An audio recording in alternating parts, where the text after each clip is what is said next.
that again and stop and call you. Well, Michelle was all excited. We found a waterfall. Hey, we're out here in Wake Forest, North Carolina, riding along these greenways. Just went by a fellow that I rode with before, has a ride one up. And, but hey, let me tell you what we're going to get into today a little bit. Helmets. I'm going to tell y'all where I come from, and maybe I'll give you some insight into where I might be going. So stick around.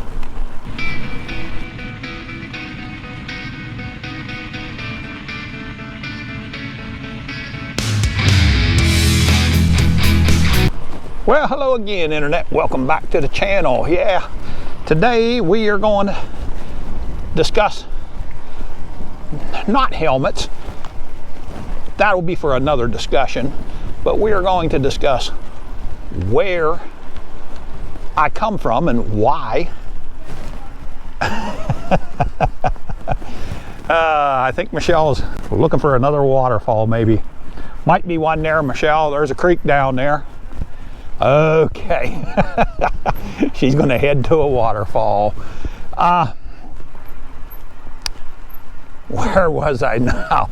Boy, I tell you, Michelle's sending me down a rabbit hole. It's been so long since we've been able to get out and go somewhere. I asked her if she wanted mic'd up today. She said, nope, I am going out to enjoy the day.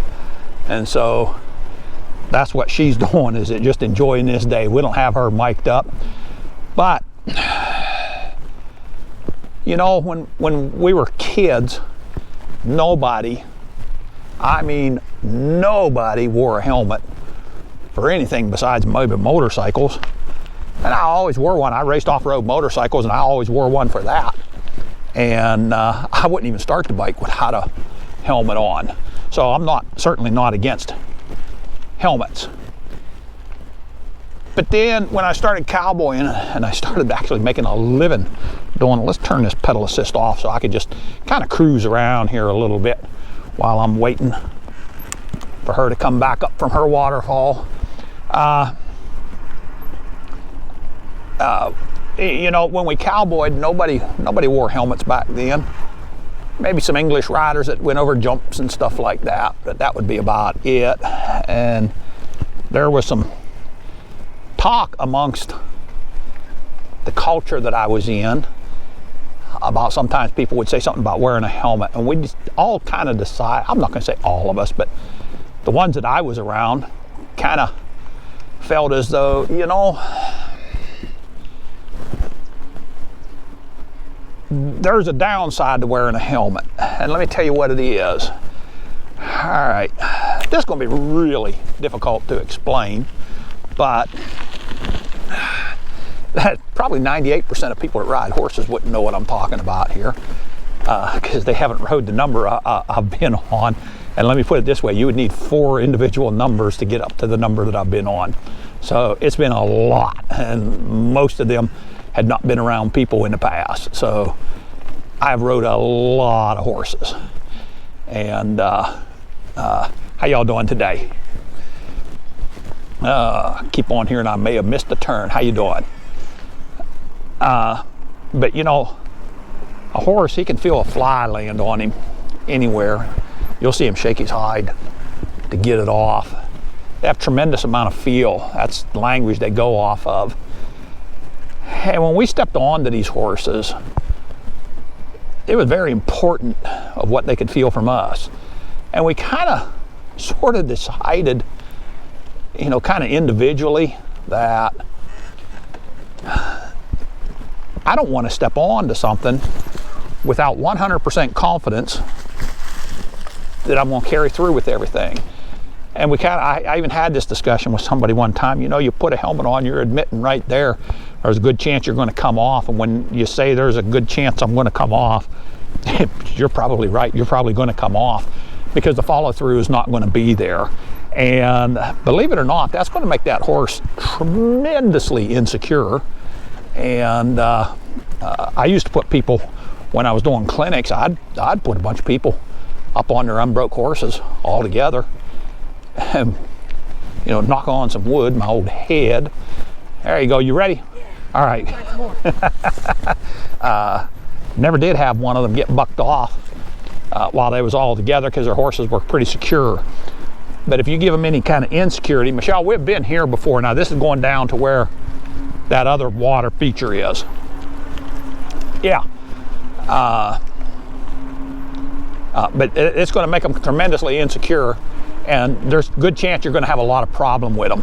So, you know, we just didn't wear them. We never even contemplated, how y'all doing today, that there was any chance in the world we were going to come off of a horse. And so that's one of the reasons we didn't wear them. You know, I had people ask me when I started doing clinics instead of just working as a cowboy, if I could teach them an emergency dismount. And I'd kind of look at them kind of whimsical and say, what is that? You know, I know how to dismount a horse. I take my right foot out of the stirrup while my left foot is in it. I swing my leg over his rump. My right foot hits the ground as my left foot's coming out. That's how you dismount. Anything beyond that, you're either falling off or getting thrown. And, you know, that sounds a little bit funny to a lot of people, but, you know, when you start thinking, ooh, where should I bail? You've had it right then and there. You're going to be gone immediately. There's walking trails up through here too, Michelle. All through here. And there's another water feature down below us. How y'all doing today? And I have a feeling she's going to want to stop there, so I'm going to go down here and see if she's going to end up stopping. Nope, she's going to roll through. She's been there before. If we rode by the Grand Canyon, I believe this girl would say, no, just keep driving. I've seen it before.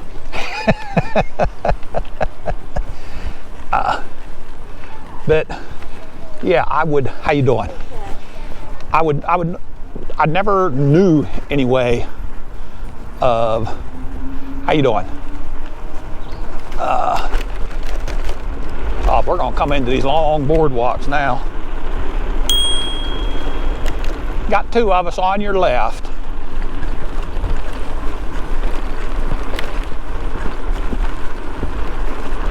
But yeah, I never would teach anybody how to bail off of a horse.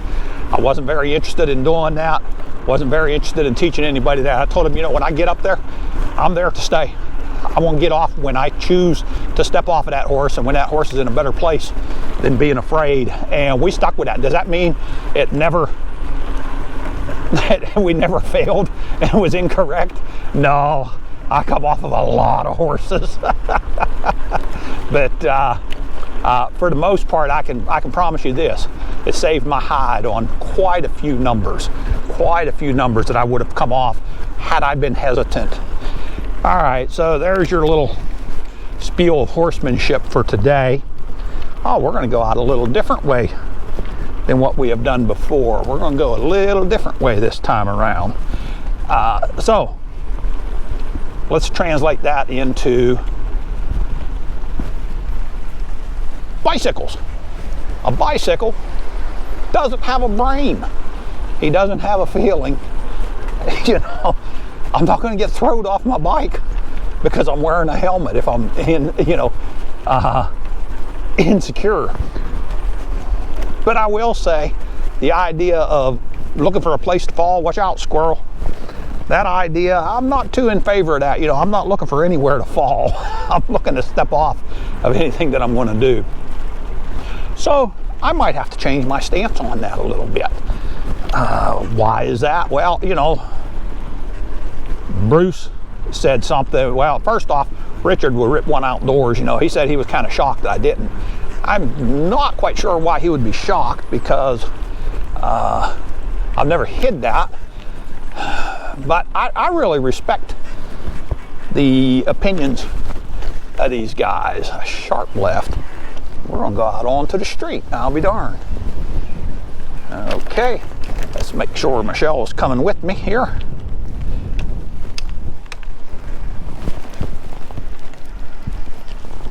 We're coming this way, Michelle.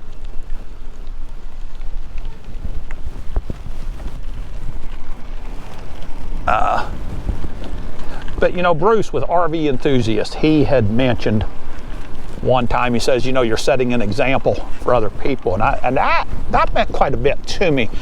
Did I not set examples for other people before? Yeah, I did, but it wasn't no video. You know, we didn't have videos out there. Boy, I tell you what, if we did, I think we could have all been YouTube stars out there with some of the stuff that we went through. But boy, we got a strong wind coming through here. And even when I started doing clinics, oh, we're popping back onto a greenway. When people would question me about things when I was setting an example for them, I was there to explain myself. And I think I did a pretty good job of doing just that. Hello, puppy. You forgot the saddle. Yeah. How you doing? You know, I would explain exactly where I was coming from, and I don't have the opportunity to do that right now, you know, on a video. So I may have to change my outlook on that a little bit. Let's just say, you know, I wore a helmet one time and one time only when I was riding horses, and that was because these folks' farm, their insurance required that everybody riding a helmet. Everybody on the property wore a helmet. How you doing, puppy? You're okay. And so I did wear one there.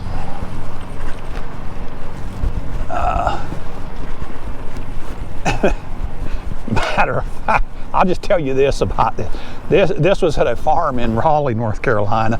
Burt Reynolds used to keep some horses there. Not at the time I was over there, but I worked with a horse that was giving some people a lot of trouble. He was bucking everybody off, and I'm just gonna throw a little teaser out there on this. But anyway, I walked into this indoor arena, and when they seen that horse come in, every person, there was probably 15 people riding horses on that indoor arena. Every one of them stopped their horse and stepped off and walked out. And I thought, oh man, what a heck of a reputation this horse has. But we're just going to leave it at that right there. We're just going to leave that little. Maybe one day I'll tell you about that whole story. But anyway, back to the cycling here. So I am kind of reconsidering what I'm doing on this. I'm not saying I'm going to start wearing a helmet everywhere that I go, but I'm going to try it. I'm going to try it out. And we're going to be reviewing several helmets, seeing what's nice. I'm not going to badger Michelle into wearing or not wearing. That's going to be entirely up to her. She's kind of come up in the same culture that I have. And so, hey, we'll see what happens with it. But I did want to let you guys know where it is that I come from on that. So I think I'm just going to shut it down on that for now. And yeah, I just wanted to kind of let y'all know where I come from on that and why I've made the decisions that I've made and what decisions I'm going to be looking at refining moving forward from here. So, hey, till next time, Internet, Southern E-Biking telling you, stay safe, God bless, and keep the wheels turning. Once again, we're out.